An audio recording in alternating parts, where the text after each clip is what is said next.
We're kind of where we left off in the last video. I went through and I cleaned up the soldiers a little bit more and the plane a little bit more. That way I can actually isolate the plane and it has the props and all that good stuff. So when we add the sky, there's not a lot of cleanup needed there. So all of this then needs to be saved. Now, if you were saving on the cloud up until this point, you need to actually have a physical version of this saved on the computer, because you can't access the file through the cloud via After Effects. So it needs to have an actual version. So I'm just saving a copy as... I'm going to rename this something that will be easy to transfer down the line in terms of a file name. If you do this ahead of time, it saves you from having to copy and paste from, the website. But you want a physical copy because that's the way After Effects will look at the file. So I'm going to open up After Effects here. And again, if you're on a PC that's older or a laptop that's older and you start to face a lot of lag, shut down all the extra stuff. If you've got things that are streaming, all that kind of stuff, it really shouldn't be tasking your hard drive all that much, but for some reason it just tends to help After Effects if nothing else is taking up the RAM there. If you're at the school and it asks you, hey, do you want to migrate stuff over? Or if you had a previous version of After Effects you want to migrate stuff over, you might as well. That's fine. Alright, just like Photoshop, just like Premiere, you get your home screen. It's the same kind of stuff. If you want to learn more, you can use the Learn tab and get in there and really dive into stuff. So we're just going to create a new project, and we're going to use the interface here to kind of build stuff up. So let me go full frame here. Again, just to recap, this is basically your media bin. This is your project bin in After Effects, but think of it as your media bin with Premiere in terms of what's relatable. This will also be where your effects tab pops up when you start applying effects. Your composition is basically your viewer, right? Your playback viewer. Down below, this is essentially going to be your timeline, but your timeline stacks in layers, just like Photoshop. So when we import our Photoshop file, usually what I have people do is you can right click and go to import file. You can also, as you can see here, just say Control I, which again, hotkeys are quiz questions. So make sure you use that. When you go to import these files, remember, it's super important to import as composition retain layer sizes. If you don't do that, your anchor points are going to be messed up, and that really is important when it comes to animation. It's not going to make or break you for this project if you just hit composition, but trust me, when you take Kramer's motion graphics class or anything like that and you're using Photoshop to bring things in, you're going to want that anchor point to be centered over the layer versus of the composition. So we don't need a Photoshop sequence, we don't need to create a composition, just import it in. You want to make sure your editable layer styles are still there, you don't want to merge anything into footage. Hit OK, and it automatically creates a composition for you, so that's why you don't need that little extra, make composition. So here we have our composition, now it's in our plane, or our viewer plane here, so you can see it. Here's our timeline with the playhead, right? Now by default, After Effects will start at 30 seconds. So we actually just want to do 15 seconds for this composition. So you can come up here to composition and you can go to composition settings, or you can just hit Control K. Again, you should learn your short keys. We need to change this 30 number to 15. Make sure there's no other numbers after it. Hit OK, and it'll automatically cut your composition to be 15 seconds. So the first order of business is you need to make sure that you have these option boxes available to you. So if they're not there and it looks like this, you need to come down to the lower left hand corner and you'll see this row of boxes and it says expand or collapse the layer switches pane. So click that bad boy and you will get this. Now if you have the same amount of layers as me, or if the plane and the plane ground are the same layer, that's fine. You'll just move the one layer together, and hopefully you have pilot ground, because trust me, you'll want it. So the only thing that doesn't need to be a 3D layer is your color layer. So for me, it's this purple layer, and then your original. In fact, I can shut off the original because I know I don't need that, or you can just straight up delete it. It's up to you guys. You will want to keep your layer, but it does not need to be a 3D layer. So everything above that layer 1 is going to turn on a 3D option here, as you can read there.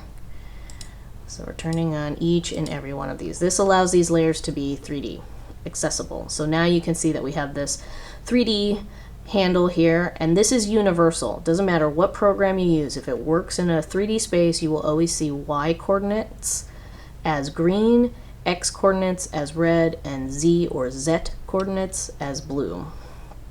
Okay, we're going to add a new camera, and again, tons of ways to do this. You can go up to layer, new camera, or you can just right click down below your layers, put a new camera.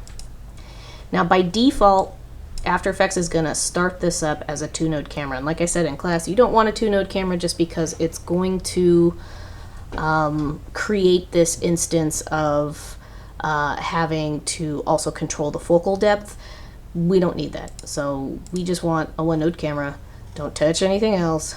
Just tell it okay. Okay? So that gets our camera in there. Now, in order to kind of visualize how far we're pushing things back into space on top of seeing the result, we need to change up our viewport here. So right here in the right-hand corner of the viewport, we have a 1 view. We're going to switch this to 2 views. You have to click over here. Instead of default, you need to make this active camera.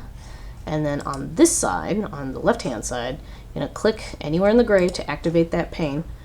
And then you're going to change it to top. It used to default to this, but Adobe likes to change up things. If you notice this is a grid system here, you can also click this bad boy and that'll change it back to black, which is a little less murder for your eyeballs. So if I use my middle mouse scroll wheel, I can zoom out. You can also use Control minus, right, to zoom out. Just like in Premiere and in Photoshop, you can hold down spacebar and grab and use the hand tool or the pan tool to pan around. So I'm just going to zoom out enough to where I can see where my camera is and kind of get it down low here. And you don't really have to be zoomed up in this. As long as you can see the full image on the other side, you should be good. Now I'm going to start with the background layer.